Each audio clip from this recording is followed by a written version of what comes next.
Welcome. Hi, I'm eating a nutrient bar. I'm sorry. Yeah, we're live. Hey.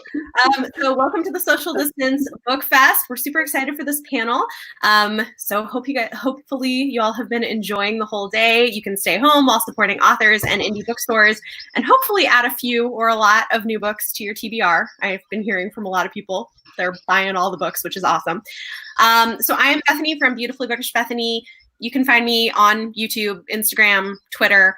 I read a lot of books from a lot of different things, but I would say my biggest focuses are romance and fantasy, which is why I'm very excited for this panel. And bonus points if it is diverse and or feminist. That's kind of my thing. So today I'm excited to be hosting our panel of these awesome authors for Assassins, Intrigue, and Secrets debuts in fantasy. So I've got 5 fantasy debuts. In a moment, I'm going to ask the panelists to introduce themselves, but if you're wondering what the Social Distance Book Fest is, if you haven't been hearing this all day long, here's a brief overview. This is an all-day event created by a dedicated group of bookworms from all corners of the internet. It includes 18 panels, more than 80 authors, virtual fandom meetups, virtual signing opportunities, and some amazing giveaways. So make sure that you guys are checking out our website and social media, which should be linked in the video description down below for all of the details. And please be sure to check out our bookshop.org page where you can order books from featured authors, including the authors on this panel, or pre-order them. And support indie bookstores. 10% of those proceeds will be donated to the Center for Disaster Philanthropy's COVID-19 Fund. And we hope you guys take advantage of everything this festival has to offer. In case you missed any of the panels that looked interesting earlier in the day, we do have a playlist, and they are all available for replay, and they've been really, really amazing so far. So those are available to view. With that said, let's hear from our panelists. Please introduce yourselves, including your preferred pronouns, and tell us about your book. And we'll just go in clockwise. So I'll start with Jesse. Fantastic. Thank you for that intro, Bethany. Yeah. So hi, everyone. My name is Jesse Nolan Bailey, and preferred pronouns are he, him. I'm the author of The Jealousy of Jalice, which I'm going to try to show. There's a little bit of a reflection. It's a dark fantasy full of betrayal, demons, and female protagonists. It starts with a pair of women, Annalasia and Delilah, and they enact a scheme to overthrow a tyrant chief. The plan is to kidnap his wife, Jalice, rather than taking him on directly because they're afraid of the dangerous ether magic that he uses. So Annalasia drags Jalice off into the forest while Delilah stays behind to spy on the chief. It's got a lot of twists and turns, and it certainly draws on the more grim, darker elements of fantasy. These characters are very distrustful and jaded, and that's a result of the cruel world that they live in. That basically sounds like the plot of Rihanna's Bitch Better Have My Money, which is an endorsement. So, yeah. Oh gosh, am I next? Sorry, All I right, forgot what clock Roseanne? was it. Okay. Yeah. I'm Roseanne. It's late in the day. So I'm Roseanne Brown. My pronouns are she, her, and I'm the author of A Song of Wraiths and Ruin, which will be out on June 2nd with HarperCollins, Bowser and Bray. And so it takes place in a world inspired by West African folklore, and it follows 2 protagonists. One's a refugee and one's a princess. And the refugee is Malik, and when his younger sister is kidnapped by a vengeful spirit, he's tasked to kill the princess in order to win his sister's freedom. So he enters a contest to win the princess's hand in marriage with the intent to kill her. However, he doesn't know that the princess is trying to resurrect her dead mother with a forbidden spell, and she needs her husband's heart to do it. So she's planning to sacrifice the winner of the contest to resurrect her mom. And so the book follows, it's a dual POV, so you get both their points of view. Both of them are trying to kill each other, and neither is aware the other's trying to kill them. And it's about what happens when they meet and all the crazy stuff that goes off the rails. And yes, there is romance and lots of stabbing. I need your book now. Right? Yeah. Oh my God. Janella. Hello, my name is Janella Angeles. I'm the author of Where Dreams Descend, which is the first in a YA fantasy duology where Phantom of the Opera meets Moulin Rouge, but with magic. And it follows a powerful showgirl named Kalia who takes center stage in a magical competition that quickly becomes a dangerous game when disaster keeps striking behind the scenes. and it comes out August 25th from Wednesday Books. And I forgot my pronouns. They are she, her. Jordan. I first want to say, Janella, your book sounds so cool. I remember fangirling it over it at Winters Institute. Yeah, that's right. Did it get moved? Was it supposed to be already out? Wait, what? Oh, it got moved. Yeah. Yeah. Was your book already? Did it get moved, the release date? In June, and then things happened. Okay. We were outside the same date. We were date buddies. Gotcha. It's really, really good though. Yeah. Well, I'm Jordan Ifueko. My pronouns are she, her. I forgot to put them in the name thing. I'm sorry. My book is Raybearer, which is, it's backwards, which is coming out August 18th. It was supposed to come out this month, but they moved it due to the coronavirus. The Empire of Eretzar it's based on many different cultures. I always call it a global fantasy, but it's often marketed as a West African fantasy because the ruling dynasty of the Empire of Eretzar is based on the Yoruba of Nigeria, which is my mother's tribe. The premise of Raybearer is that the government is basically impenetrable because the emperor who rules is rumored to be divine. He rules with a council, and for every person he anoints to his council of 11, he becomes immune to one kind of death. So if I anoint one person, I might become immune to drowning, anoint another, I'd become immune to poison. But the catch is the people you anoint can still kill you. They're the only people in the universe. So you have to make sure you anoint people who aren't going to betray you. And to do that, they anoint the council while they are still children. To make sure that they, grow attached to the emperor and are loyal to the emperor. So the main character, Tarisai, is a plant on the council. She is sent by her mother, who has imbued her with a wish that compels her to kill the future emperor as soon as he anoints her. She imbues her with this wish because it's complicated. Her mother basically kidnapped a genie and forced him to father her child so that her third wish would live inside of that child, and the child would have to do whatever she says as soon as she decides to fulfill that wish. So Tarisai is that wish. It was a loophole because the genie was like, I can't kill people. And she was like, oh, but my child could. So anyway, that's Raybearer, and it's coming out August 18th. That sounds amazing, by the way. And I love your cover. Yeah. Thank you so much. And Sounds great. Devin. Okay. My name is Devin Madson. I'm a fantasy author from Australia. My debut novel is We Ride the Storm. There you go. So it's the first book in the Reborn Empire series, which is coming out from Orbit on June 23. So it's a story of an empire that was built on war, being destroyed by war, told from 3 different points of view. So we have a snarky assassin with an affinity for the dead, an ambitious princess with a core of rage who is intent on ruling in her own right, whatever that takes, and an exiled warrior who is intent on holding on to his honor despite being forced to fight in a foreign war. It has lots of shifting alliances, tricksy necromancy, and respectful beheadings. Oh, and I'm she, her as well for pronouns. Everybody in the comments is like, oh, I have to buy all the books. These all sound amazing. Which is great. Okay, so quick question to start for fun. What first got you into fantasy? This could be a book or a movie, whatever it is. And this time maybe we'll start with Roseanne and go around. Ooh. Okay. So first got me. So this is the answer. I feel like this is the basic. If you lived in the 2000s, this is your answer. Harry Potter. I mean, deep sigh because we all know what Harry Potter became, but I'm not going to talk about what it became. I'm going to talk about what it meant. For me, so I'm an immigrant from Ghana, right? And so I didn't actually speak English when I first came to America. And that was a huge struggle for me. I was struggling a lot in school. I was struggling a lot with my classes. I didn't have any friends because they literally could not understand me. And one of my earliest memories is we're in BJ's. and I really wanted this toy. And my mom's like, you can have a toy if you pick a book and you read the entire book all the way through and tell me what's about. So I'm like, ugh, okay. So I go to the little book section and I pick up Harry Potter and a Sorcerer's Stone. Oh, that's not the title, but anyway. Harry Potter. Wait, yes, it is.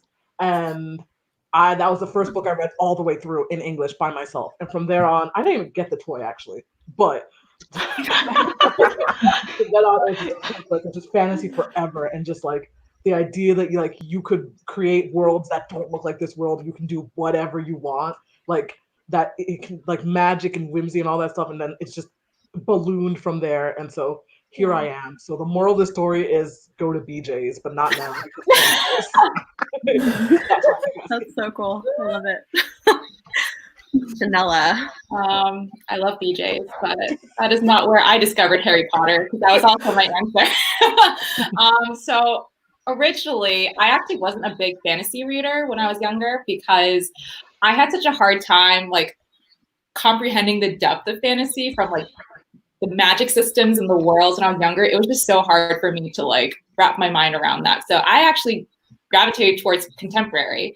And I think it was because I didn't have that gateway fantasy for me yet, the thing that would like unlock my understanding of magic and everything. And Harry Potter was definitely that. It just introduced, world, characters, all the great things about like fantasy. And it also introduced me to fan fiction. So I wrote a lot of Harry Potter fan fiction, and that's what got me into writing like fantasy. And so for all that Harry Potter has, kind of become now, I am so fond of it for the way that it's brought me to fantasy and writing it now. You need to drop the link to your fanfiction.net though. Right.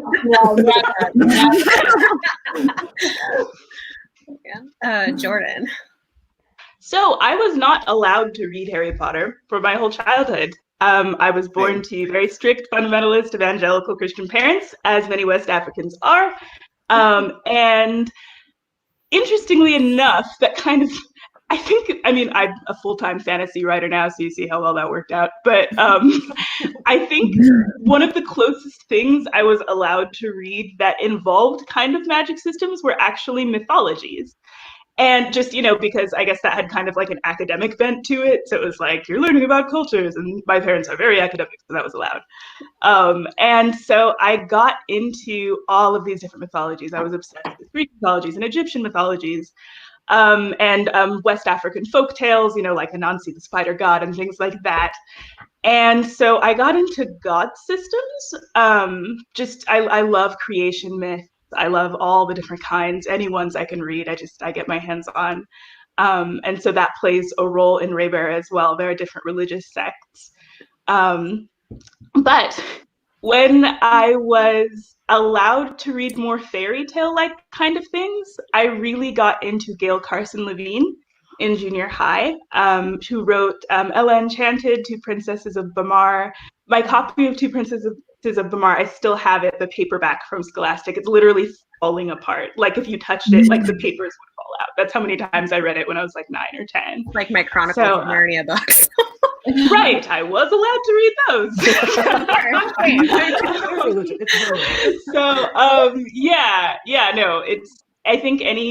I think the appeal of fantasy for me as someone with a different limb in a lot of different cultures is that it was easier for me to imagine myself in those worlds.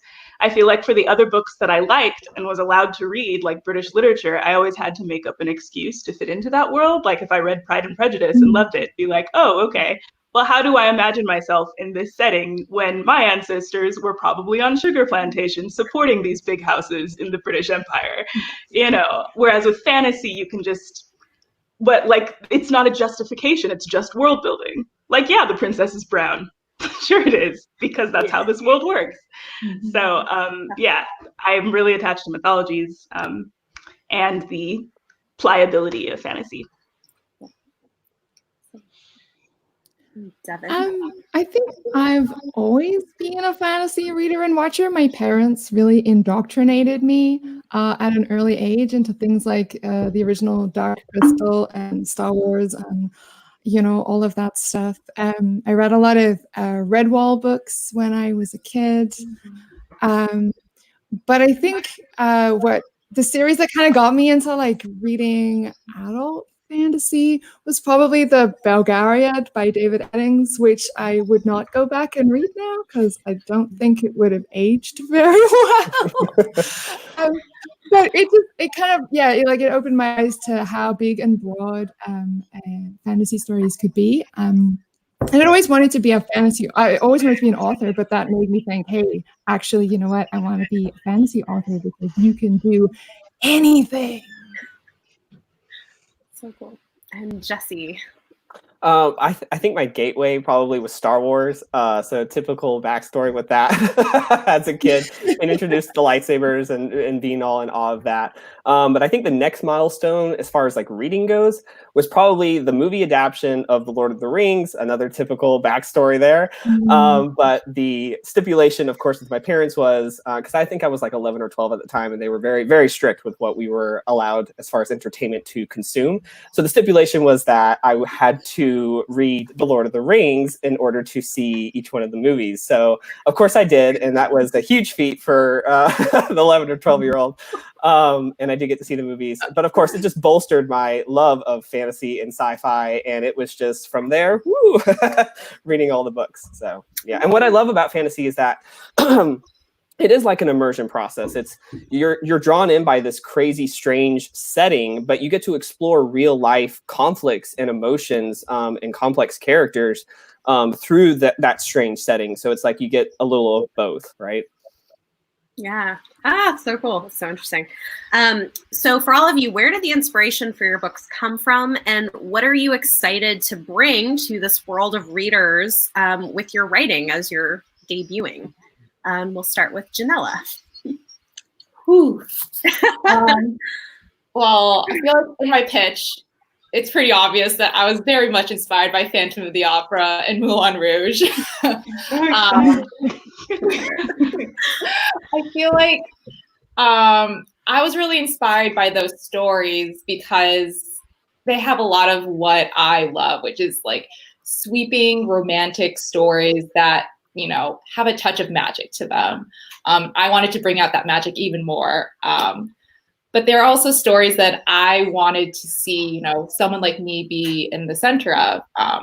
You know, growing up, watching, you know, musicals, like TV shows and whatnot, and not being able to envision yourself as, you know, the Christine singing that aria or Satine dancing around on stage, like, it's, you know, it's tough. So to be able to create, you know, a world where it's possible of people who look different to, you know, be on that stage was a huge inspiration for me as well. And along with that, I just love writing about worlds that are super glamorous and sparkling, and, you know, a dash of romance never hurts either.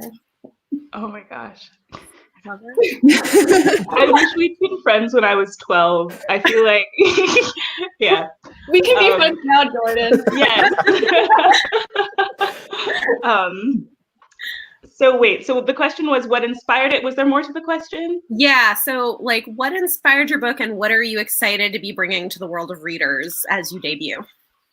So my book, the inspiration comes from a lot of different areas. I was homeschooled until high school, and then I went to this tiny private school. It was very preppy, and my graduating class was only 17 people.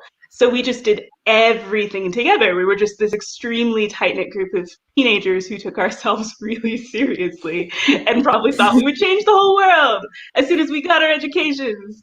And so I actually started writing this story in high school. I was very young for high school. I was 13 in 10th grade, and that's when I started Raybearer.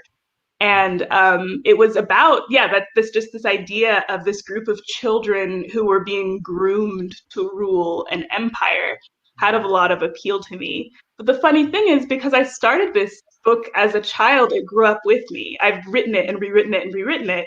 And when I started, it was this very Narnia-esque, like, oh, these people are the rightful rulers and they'll protect the good golden kingdom from the outside unknown. And as I grew up, it became into this girl believes what she's told about the empire and that it's good and righteous until she learns that the empire is built on exploitation and oppression, and she is both oppressed and given undue privilege by this empire. And what should she do about it? Is there any such thing as a rightful ruler? But I get more into that book in book 2. But anyway, I think if I would want to bring anything to the world, it would be, you know, the dedication of Raybearer is to the kids scanning fairy tales for a face that looks like theirs. The representation in Raybearer is important to me. You know, that it was a story about a dark-skinned Black girl that wasn't about being enslaved or, you know, being, you know, in fact, like most of her conflict comes from, or a good deal of her conflict comes from the power she is given and the power that she has and how she's going to use it. It's about the trauma we inherit from our parents. So I've already heard from preview readers that they've felt a lot of representation. It's funny, even the adult readers always relate to the daughter in the mother-daughter relationship, you know, because all of us, you know, are someone's child. I kept expecting some people to relate to the lady, that's her mom's name. She doesn't have any other name but the lady. But they were all just like, nope. I felt like I was a 16-year-old girl again with my mommy issues. So yeah, I think it has a lot to offer, and I'm excited to see what different people take from it. Awesome. That sounds fantastic. I really want to read that. I think I don't really get specific spots for inspiration in that my stories all take place in the same world. So they're often inspired by things that kind of happened in previous stories. You know, I've always been really interested in interconnected stories, generational stories. You know, being able to kind of weave them all together in a way, in the same way of like inheriting people's trauma, like what Jordan said. That a lot of the times we're putting this stuff on our kids and not realizing that we're doing it. So We Ride the Storm is actually the third generation in a story. So I was really just following on from where the other one started, but because I'm a total pantser, I didn't really plan any of it. I just sat down and stared at a blank page, and I went, "Oh, I need a really cool first line to start this book." And I came up with, "It's harder to sever a head than people think." And from that was born an entire culture of people who sever heads as a respectful death rite, and the book was born. Oh my gosh.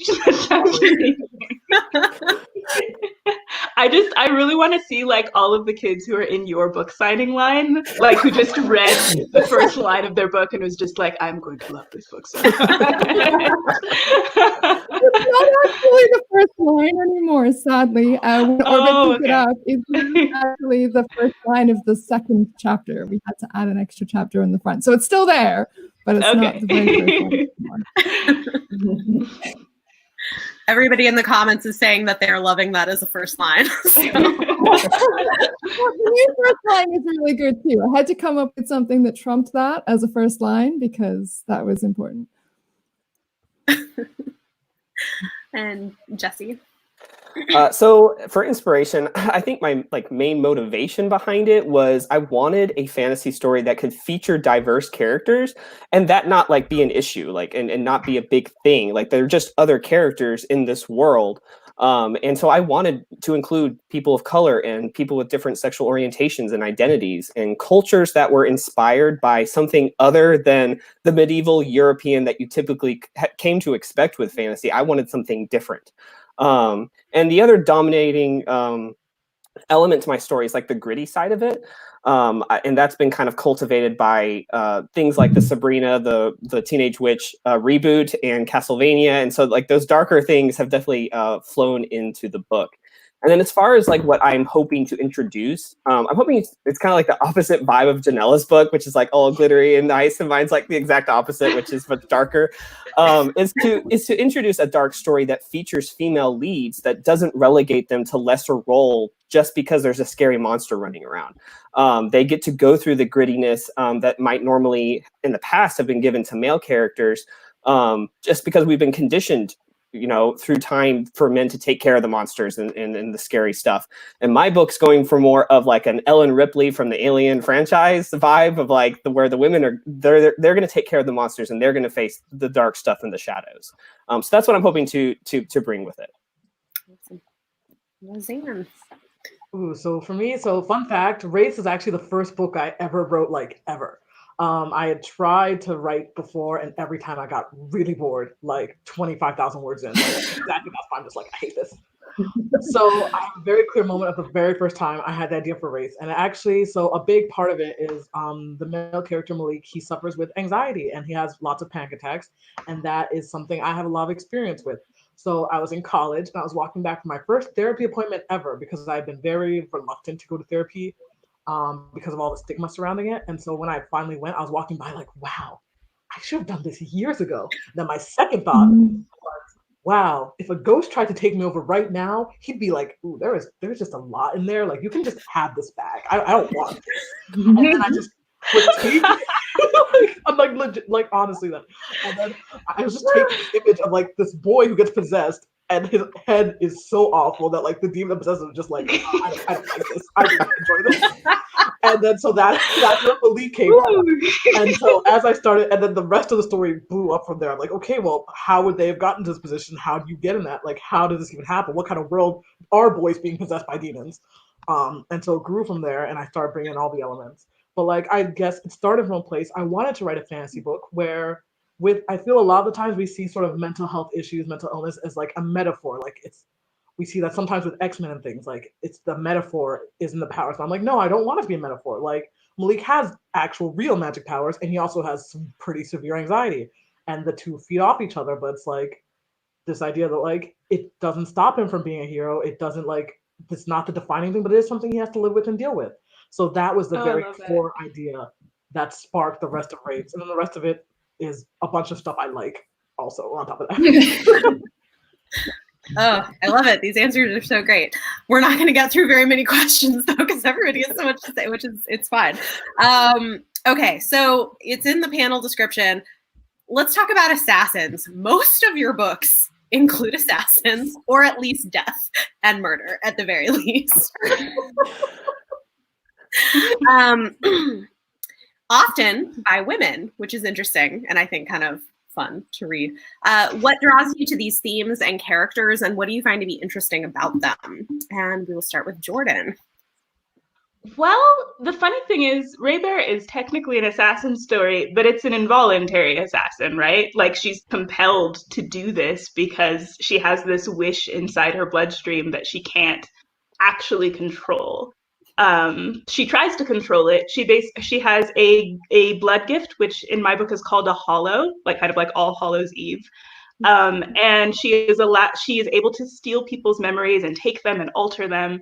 And so she makes herself forget her own childhood. And that works for a while because she can't remember being compelled to do the wish. Did you say what drew me to an assassin story, or? Yeah, like what draws you to those kinds of themes and characters, and what do you think is interesting about them? Well, for me, it was more that the idea that there is something in your blood, in your lineage, in your genetics that is going to be hurtful to the people you love, and you feel like you can't control it. Again, the theme of like trauma we inherit from our legacies or from our parents directly is very strong in Raybearer. And so I just thought, like, what is the worst thing you could do to someone you love? And for the main character, it's stabbing him in the stomach as it happens. And, you know, him seeing you do that and just like watching the look in his eyes as like the person he trusted most in the entire world betrays him in the worst way. So I was drawn to that, just the idea of being haunted by your lineage. I think a lot of us can relate to that. If we had difficult relationships to our parents, we wonder how much of our parents' issues are inherent in us. We worry about, you know, hurting other people in the way that our parents hurt us. And so, yeah, I think that's what drew me to use assassination and murder as a tool in Raybearer. I think for me, well, I didn't really think about this when I started writing the book. What really draws me to assassin characters, especially so my character is a female assassin, is that it allows for like a degree of power and control, especially over powerful men that they don't normally have as much power and control over. So I guess in a way, the act of envisioning these characters is a bit of a power fantasy for me. And, you know, if you add to that my assassin, Cassandra, is extremely snarky, rolls her eyes at everything, cares for no one, allows me an awful lot of like personal self-expression and the like freedom of dialogue and humor that just allows me to say things that, you know, probably wouldn't be able to say. So I think there is an element of that in it, even though that wasn't something I considered when I first started writing it. People like a snarky assassin in the comments. Very snarky. And yeah, you know, kind of to go off of that, I think what you were saying about like the powerful subversion and whatnot, I think what is interesting about assassin characters is it's an added suspense of committing a violent act without a trace and within the target's like safe zone, right? And that requires a lot of agility and stealth, and there's something alluring and fascinating about that. Even if it's a horrified fascination, there's just something very, I don't know. I just like the stealth and agility with that type of character, and it adds an edge to them.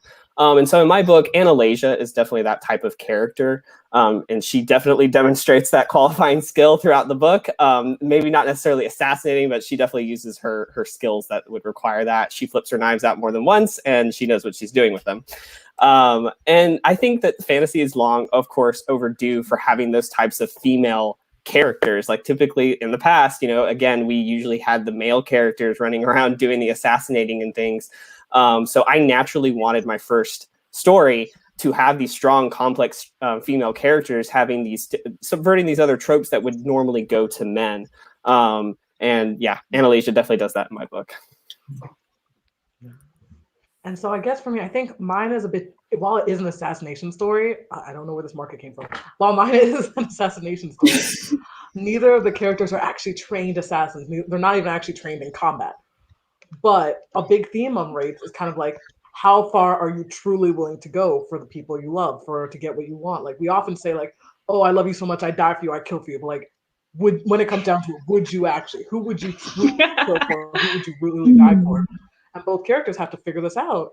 And I think part of why when I was drafting the idea and why the assassination I think appealed to me is this idea of like, with the magic in the book, there's very much a kind of like, okay, who here has seen Full Metal Alchemist? So you know in Full Metal Alchemist when they're like, everything had to have equivalent exchange, everything had to be, yes, Jesse, yes. Yep. There's the idea that like, if you want something like very powerful, you have to be ready to give up something very powerful. So in this world, you want to bring someone back from the dead, you gotta be ready to kill someone else. Like there's no one to, like there has to be a perfect one-to-one, right? And so for Karina, the princess, at first she's like, oh, okay, my mother's the queen. Her life is worth way more, so I can just kill anyone. It'll be worth it. Like her, it's the value is, but it's like, is it truly like, is a random boy's like life worth less than the queen's life? Like questions like that. And so like, it truly came down to the idea of like, what is truly worth a human life? And what is worth a human life to you? What is worth the human life of someone you love versus someone you don't care about versus someone you kind of care about? Who knows? And so I think that's why when I was kind of plotting out the story the first time, I was like, these two characters, it can't be anything less than life or death, or else like it's just not going to be worth it. Like it's not going to go far enough. So that's where it came from for me. You and Jordan have some deep like story, like backstories for deep questions that y'all ask. I love it. I love it. I feel like I'm not cool enough to answer this question. I do not have assassins in my book. Or you do have murders that happen, though. I guess you would call them targeted attacks. Because, like, if you guys know Phantom of the Opera, Phantom's doing some, things behind the scenes that are not too great. And that happens in my book where during this magical competition, people go missing, disaster strikes, people get injured, and no one knows who's causing these, disasters to happen. But everyone starts to blame my main character, Kalia, on the basis that she's the only female show magician who's competing in this competition, which is not very common. So I feel like I kind of gravitate towards murdery elements in the sense that in this situation, it's like when all these characters know there's a monster in the room, what other monsters does that bring out in the characters themselves? Because they start acting, kind of wild. They start throwing blame everywhere. They start, just causing even more trouble on top of the trouble they're already in. So it's really fascinating to see the kind of crucible that forms when stuff starts to go wrong and everyone just starts to throw blame around and just all mess with murder. I was about to say throw hands. Like, yes, just start playing. Okay. Okay, so I'm going to do one question before we get to audience questions. Maybe I'll also toss in a couple of quick ones. So you're all debut authors. People want to know, what has this process looked like for you? What has surprised you in a positive or a negative way? And this could be about getting to the publishing point, about your debut experience, kind of whatever you want to share. And Devin, let's start with you. I think my debut experience is probably a bit different to most people because I came from self-publishing. So We Ride the Storm was originally published in 2018.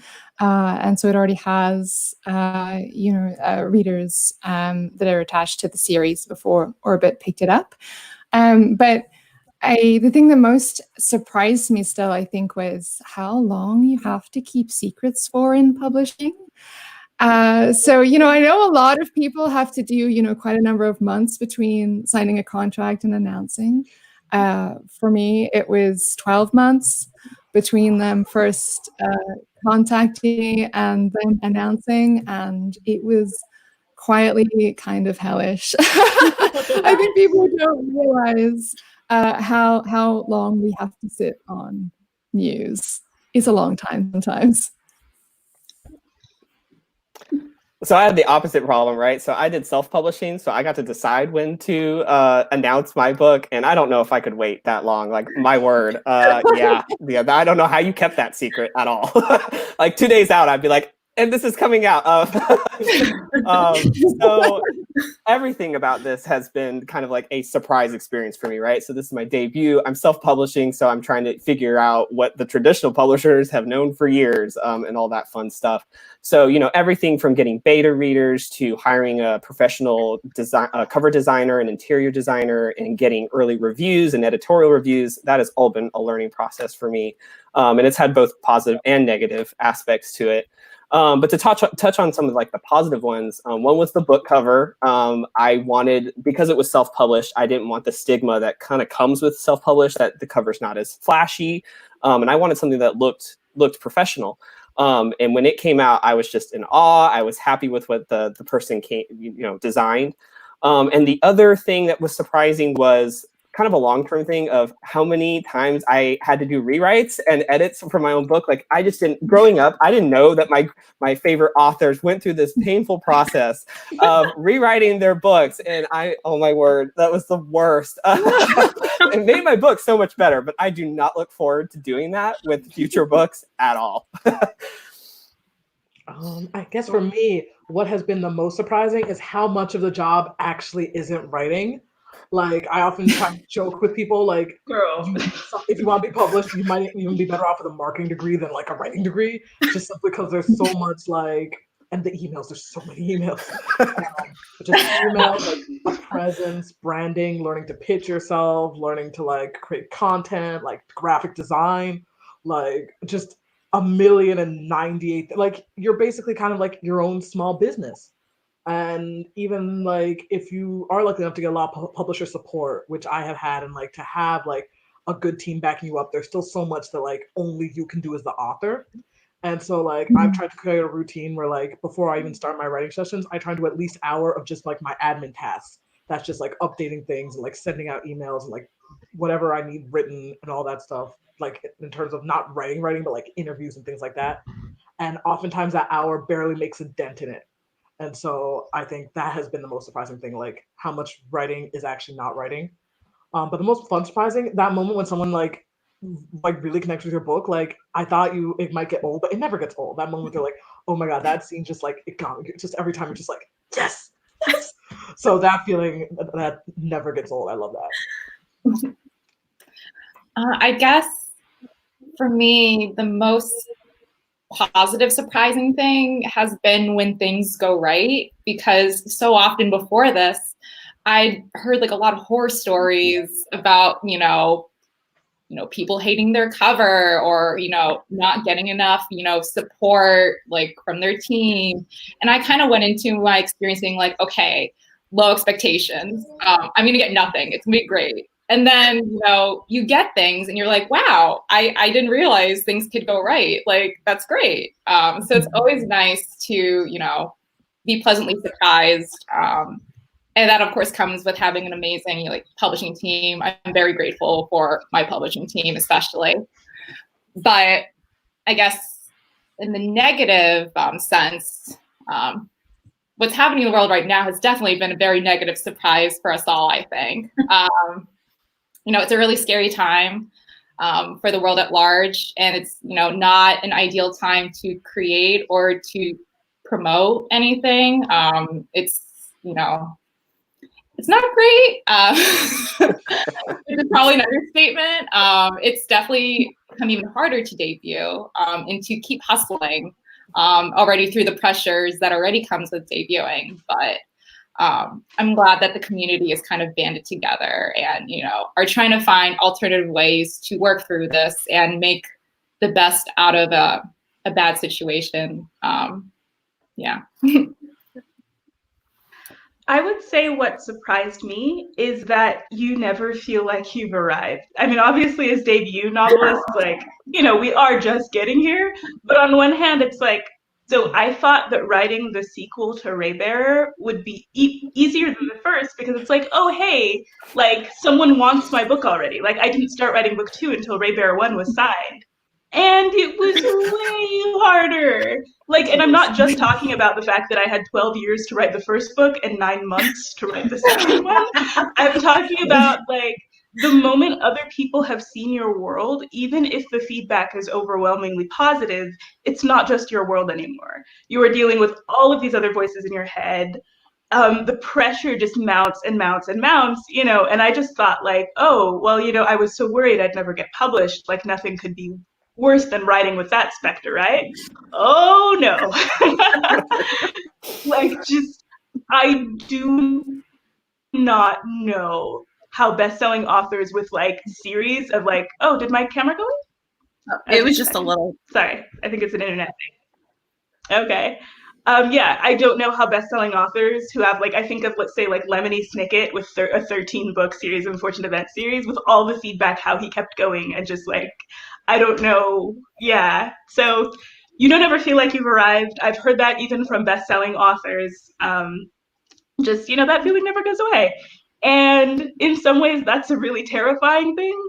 And in other ways, I guess it just, I don't know, it humanizes the whole experience for me. It's kind of nice to know that there's that vulnerability even with creators who we really, really revere and who made these incredibly beautiful things. It's just, I hope people hear that and know that the fear they feel, imposter syndrome, is something they share with some of the most successful writers in the world. Yeah. Yeah. Okay, so we're going to do a quick lightning thing with, I'm going to ask you 2 questions, so you do it quick, and then we'll go on to a few audience questions before we have to wrap up. It's going so quick. It's so interesting. Okay, so everybody's mostly been stuck at home. So tell me 2 things. One is, what snack or beverage has been fueling you or your writing or creativity, if anything?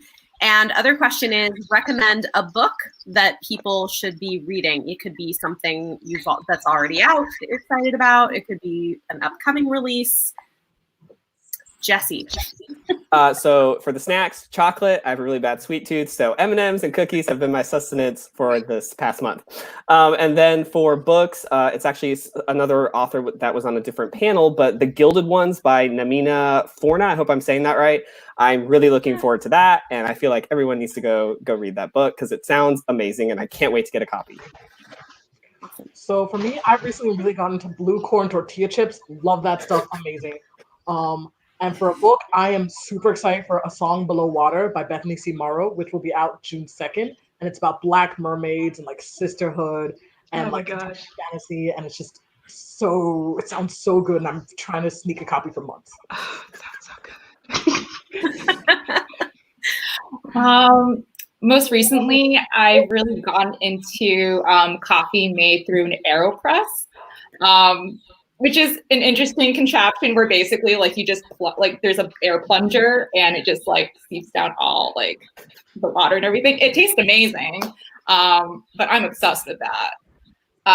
And for a book that's coming out this year, Beyond the Ruby Veil by Mara Fitzgerald, which comes out October 13th, I believe, from Little Brown. It's this amazing queer YA fantasy about a ambitious, really snobby socialite who accidentally kills the one person in her city that provides water, which is a bad thing. So it's really funny. It's like super wild. Totally recommend everyone to check that out when it comes out. So my quarantine snack has been Nutri-Grain bars. It's funny. It's as basic as that seems. My mother never bought them when I was little, and I always wanted one because they were really big in the 90s. It's the only thing I've ever stolen. When I was 4 years old, I stole someone else's Nutri-Grain bar because I wanted one so badly. It was like super premeditated. I had a whole plan to get it. Anyway, the book I would suggest is one that I think it came out in 2018.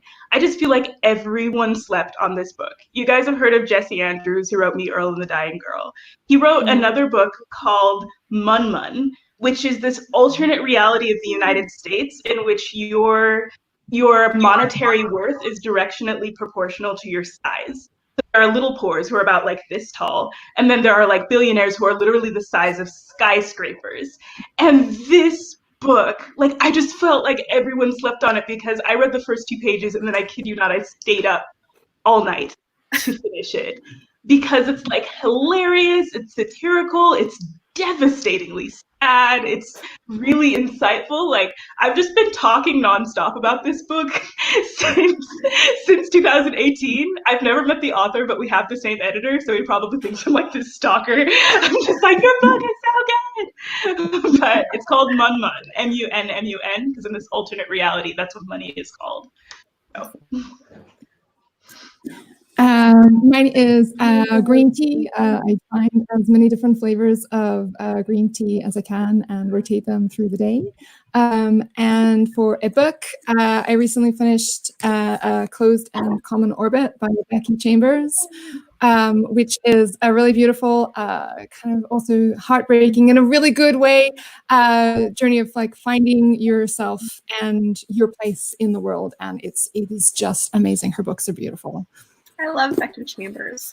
Like feel good sci-fi. So good. Yeah, they're so good. Awesome.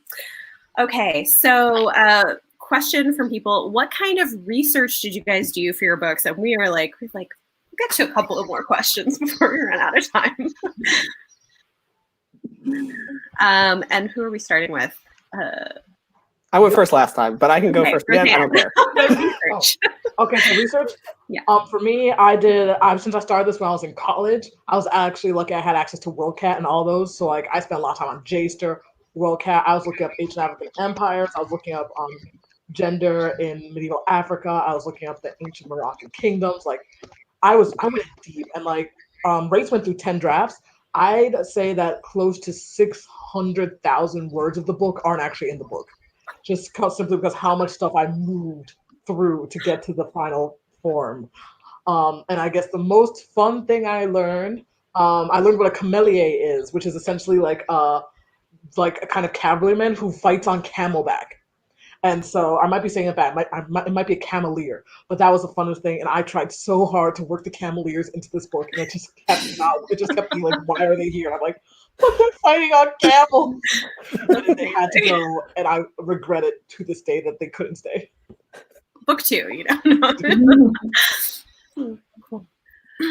I am terrible in that as a pantser, my research process is really sporadic, random, and like goes in one ear and out the other as I'm drafting. So like my process of research is literally, I don't know, if my characters are at a stage and I'm like, oh, what is that called? I'll look it up, write it in, and then keep going. Like if I'm at a circus, I'll look up circus stuff, throw it in, and then keep going. So it's like I do research, but immediately almost forget it afterwards. But like the research is there. And I guess one of the most interesting things that I had to really look deep into was cards and card games, because I did create a deck of cards and a card game that my characters play in the middle of the book, and it actually works because I played it myself. So that took a while to develop, and even now I don't know how I did it because research.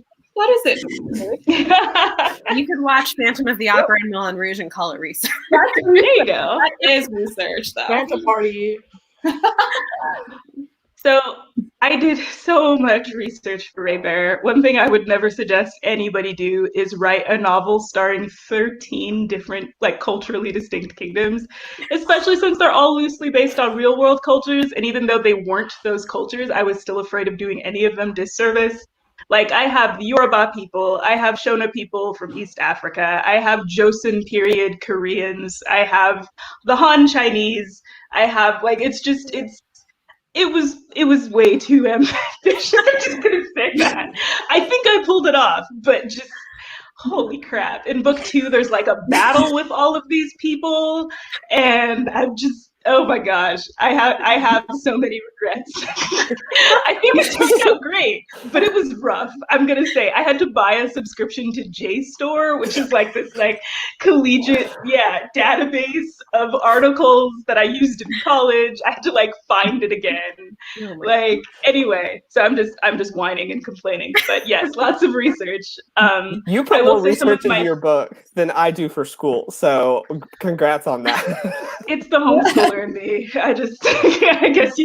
I guess that never goes away. But my favorite thing though was researching the musicians. In Raybearer, there are griots.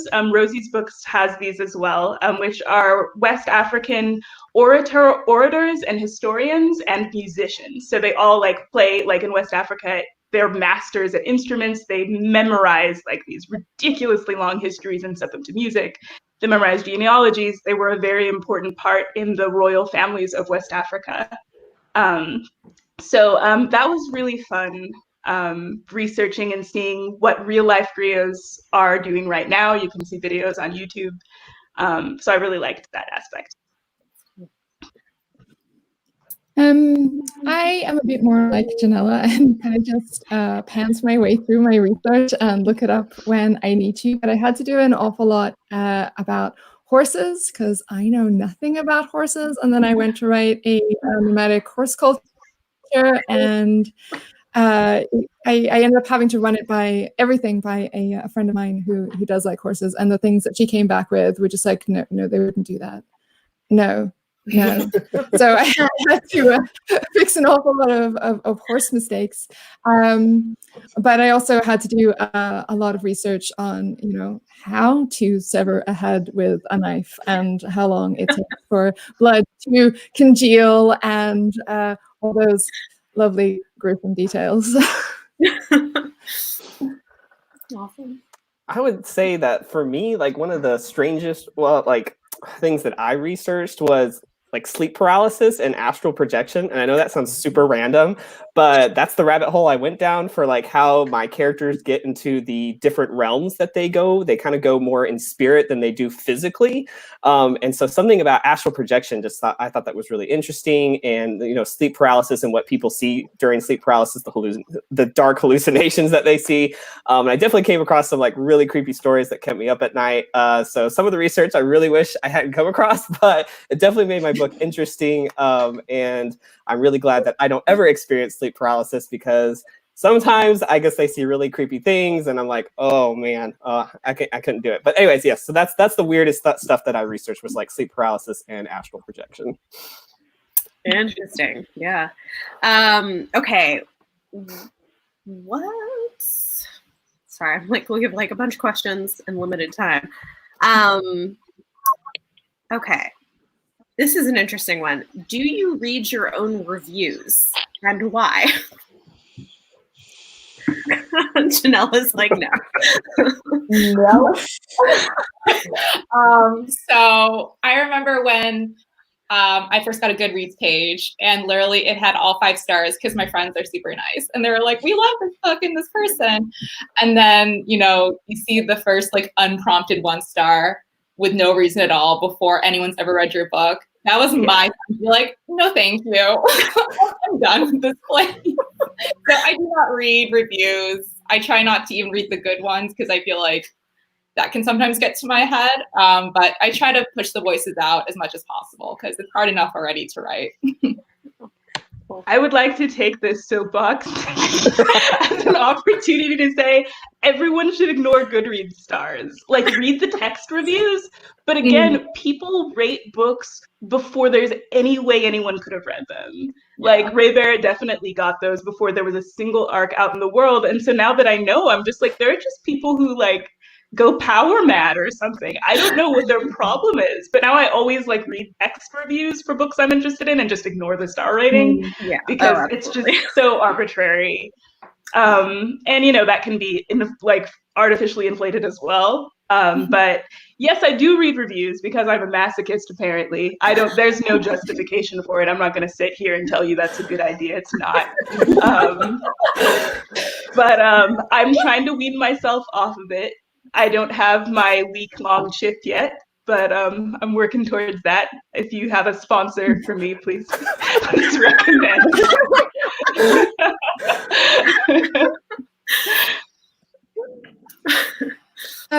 I used to read them when I was first self-published because I don't know, it felt like something that you were supposed to do. I don't know, people are having opinions. I should see what they think about my books.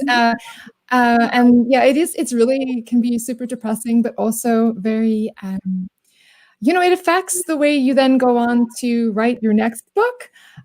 So probably a year and a half or so ago, I decided, no, I'm not going to do this. I'm not going to read bad ones. I'm not going to read good ones.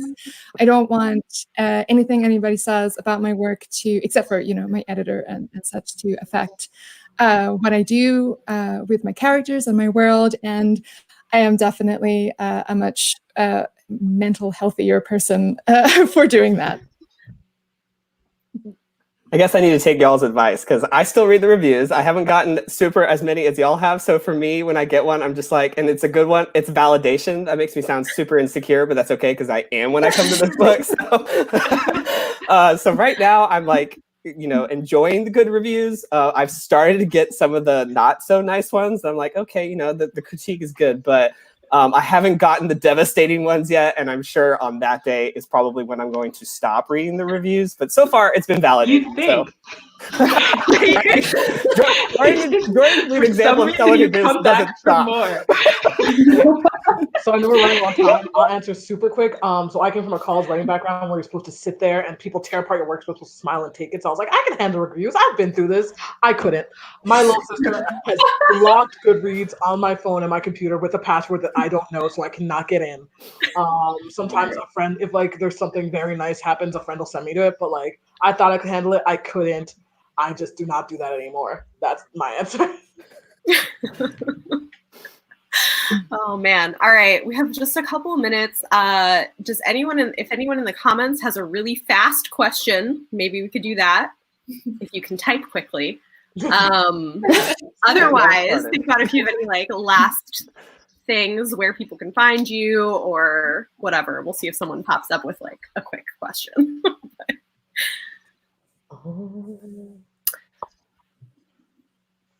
I'm not seeing anything. I have like longer questions, but that's not helpful right now. So, Harry Potter housing. Fun. This has been super great. So let people know anything you want to, where they can find you, or if any of you guys are doing like giveaways or things, promotional things, feel free to chat about it. Who are we starting with? Who are we on? I think Jordan. Jordan. Oh, okay. Raybearer comes out August 18th. You can read the first chapter at Entertainment Weekly and the second 2 chapters with Peak.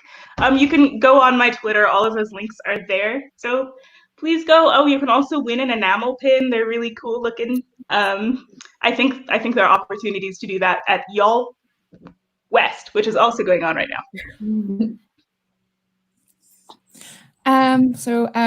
Rewrite the Stern comes out on the 23rd of June. Most of my updates and everything I find on Twitter, so best place to find me for stuff is definitely on Twitter at Devin Madson. So the best way to get a hold of me is on my website, which is jessienolanbailey.com, or on Twitter. I'm very active on Twitter. My handle is Jessie N. Bailey. I do have 2 giveaways going on right now. I have a Goodreads giveaway going till May 5th, ebook ARCs. And then I also have one giveaway going on right now with the corresponding social distance. You can win a signed ARC and some swag. It's on Rafflecopter. So if you just go, I think they've got them listed somewhere. And then what else? Oh, the ebook comes out May 19th, so next month. And then the print version, which is the paperback and hardback, will come out in September 22nd. I have to go, guys. I'm sorry. I have another event. Bye. You have another panel. Bye, Jordan. Thank you. Roseanne Brown, A Song of Wraiths and Ruin, out June 2nd. You can find me. I'm most active on Twitter. I'm at Rosie's Rambles. So that's ROSIES and then the word rambles. And right now there is a giveaway happening for Wraiths over on Goodreads, and I think there's just a couple days left in that, so sneak in there real quick. We're giving away 5 copies. And there will be some other stuff going on. I'm also on Instagram with the same handle, so please come say hi to me. Let's talk about anime. For me, if you want more updates from me, you can find me on Twitter and Instagram at Janella_Angelis. So Virgin Sen comes out August 25th, and some updates on that is we are having a pre-order campaign. So if you pre-order the book, you get a really gorgeous art print. So save those receipts, and you can find the link to that anywhere on my social media. Awesome. Thank you guys. Hope you guys enjoyed the panel, and I'm going to end the broadcast. Go check out the next one. Bye, guys. Thank you all for coming. Bye. Bye.